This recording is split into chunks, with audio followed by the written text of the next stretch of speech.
So here we go. Welcome back to another video. It has been a little while since I've done a product review. I'll keep the mouse here because I probably need that for scrolling up and down this web page. So here we go. This is a brush set. I got two of them, and I also got some other goodies sent to me for them being a little late, which is nice of them. So this is pretty innovative. It is like, well, certainly first on the market if you think about it. It's a difficult one, isn't it? It's like a brush. You could get some like just normal paint with a brush and have a similar thing, but then you wouldn't have the paint range. You wouldn't be able to match the colour to the spray paint you're using, so obviously this makes most sense. My only concern being, as is probably most people's thoughts, is how clogged up is this going to get whilst we're using it. But we'll find that out today in this video because we're going to go use it. So you've got like a thick brush and a thin brush. Something I quite like off the website, which I didn't know and I didn't really think much about, is tapered bristles. So each individual bristle is tapered to give smooth, kind of a smooth finish, which makes a lot of sense, because if it was just cut straight, then you would get kind of like a flat end and it would be a bit rough, wouldn't it? So yeah, these brushes do come apart. So they're supposed to be combined with the dart, which is this bit here. There's two different types. I can't remember which is the fat one, which is the thin one. I think the kryptonite colour one, I believe that's the thicker one, and this the thinner one. I know. Is it too slim? Two slim darts. So I'm wrong. So the green ones are the thin ones. The blue one is the thick one. That doesn't kind of colour coordination doesn't work out with the Night Quill actuator. That's the kryptonite is the yellow one. That's the heavy one. Blue is the medium one, and then red is the soft touch. But anyway, right. So these two go together. They kind of clip in nicely. I think. I can't remember how this works exactly. I think the top has to go in first.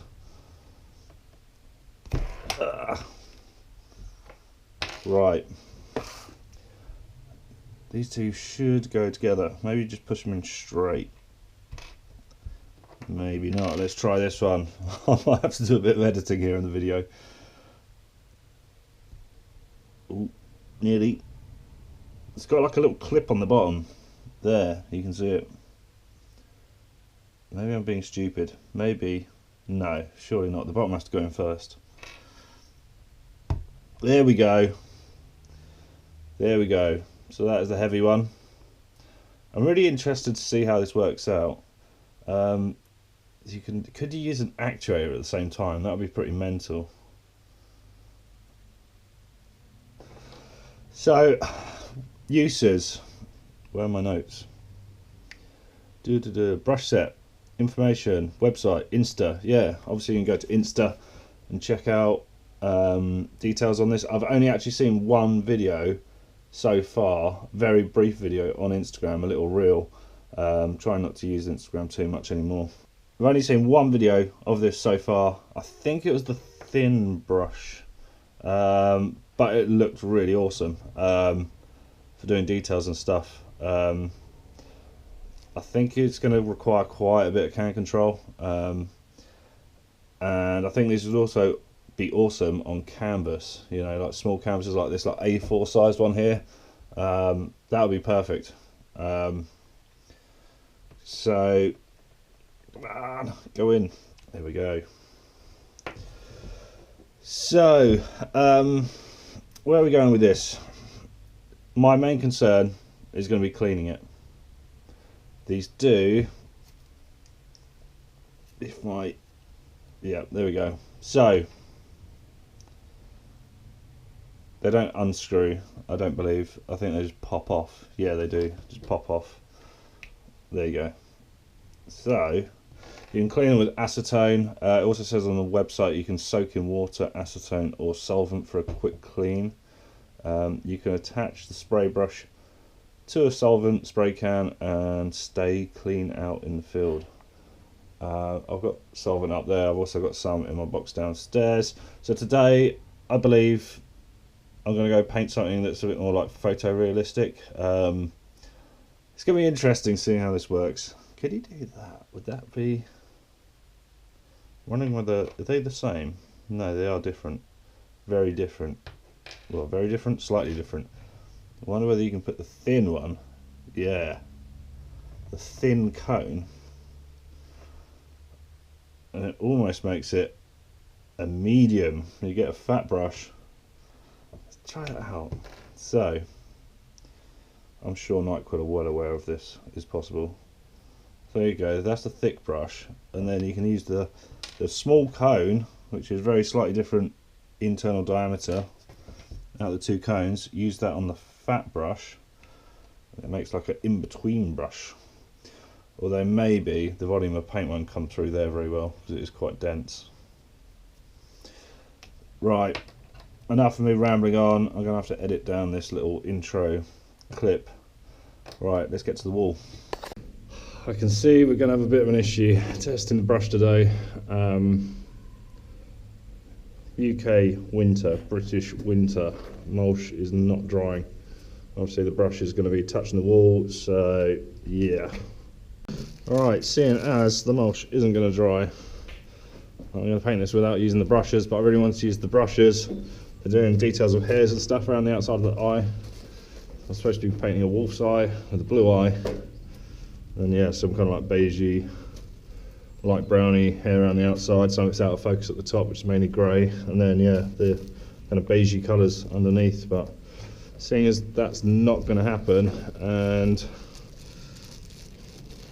these nice pieces that are underneath have been trashed.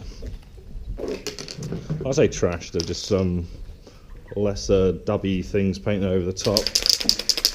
I might as well give them a go here. So we're going to use this light blue NBQ. It's a weird feeling. So this is the thick brush. So definitely a bit drippy.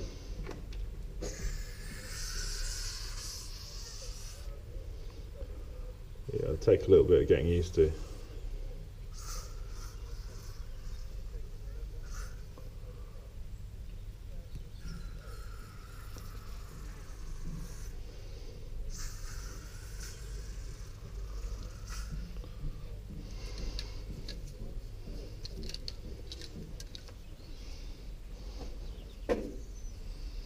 Just realised I might have these the wrong way around.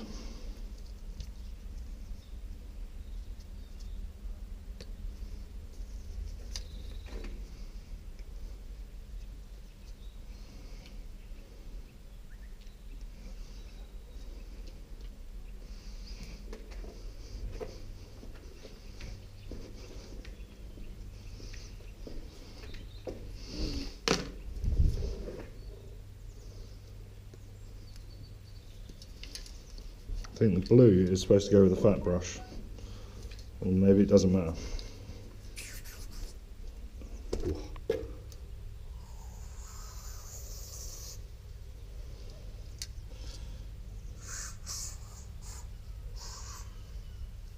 Yeah, I think that's what it is. The blue one's supposed to go with the fat brush. Blue dot.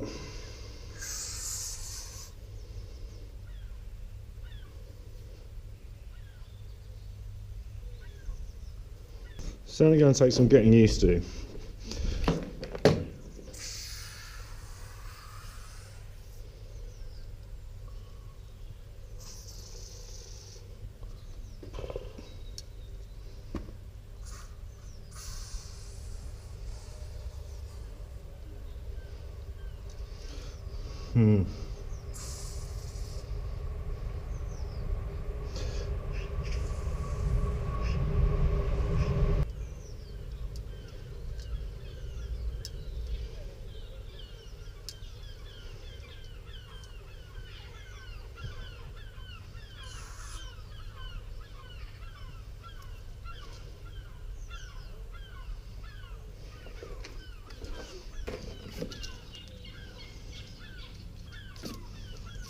So the cleaning bit.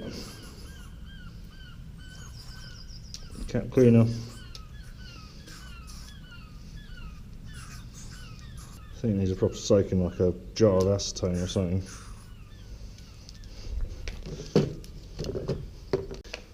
So, right, I think, no, I don't think it is actually. I was hoping I could get away with using the brush.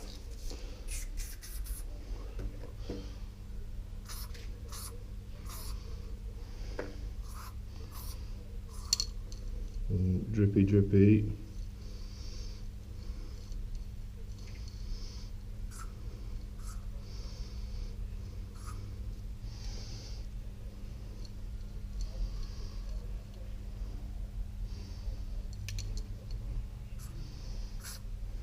Oh, he's actually really cool.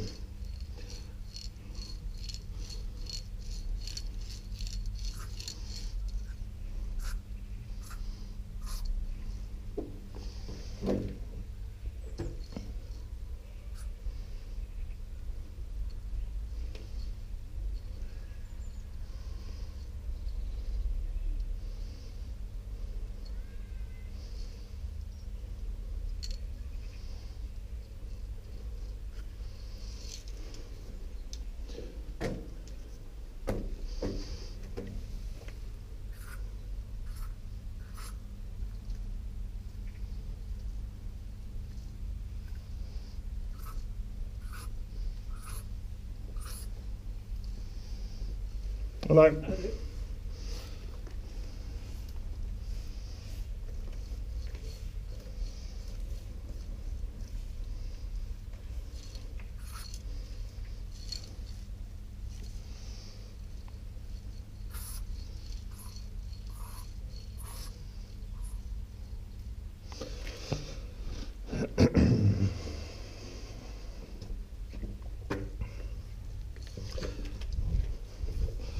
Right, I want to flip it up for the fat brush.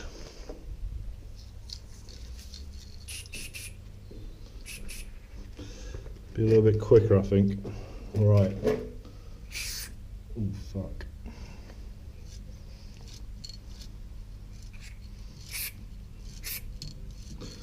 Yeah, it's a little bit splattery.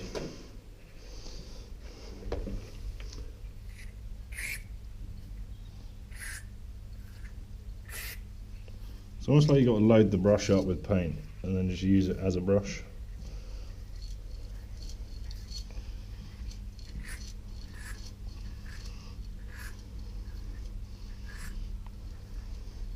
So let's cut it there. Enough of me kind of carrying on with this. As you can see, I'm not the best at using it.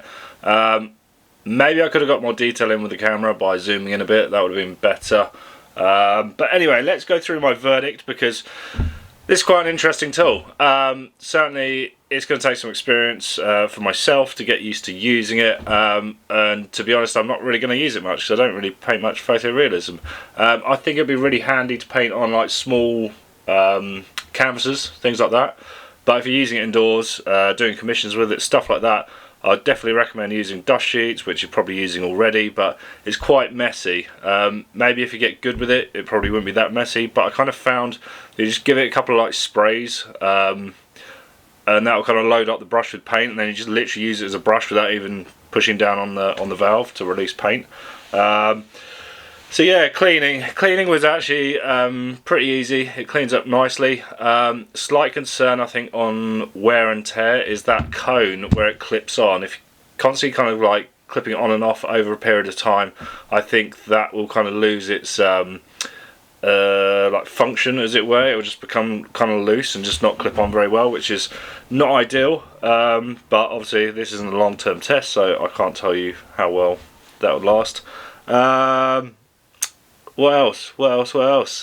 That's kind of it, really. I think it'd be good to get it on a big wall and do something quite big with them, but like do the detailed parts. That's something else I wanted to talk about quickly, is could you just go and use something like a stencil cap? That would have a similar effect in a way, but no, it wouldn't, I don't think. Kind of contradicting myself there straight away. It definitely gives a different effect, but yeah, I think it's down to kind of personal skill, but I would recommend them. I do recommend them. I think just crack on, get some if you're into doing photorealistic stuff.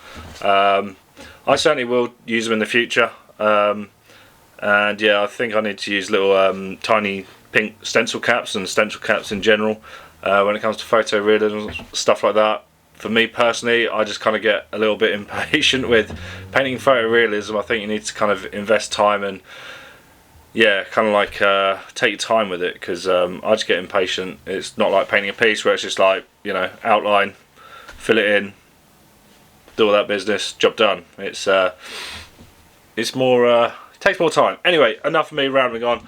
That's my review of this product. I hope you enjoyed it. I think they should probably make some bigger brushes in a way, wider, thicker. I think that'd be quite cool. But yeah, that's it. Right, thanks for watching. Please subscribe if you haven't already.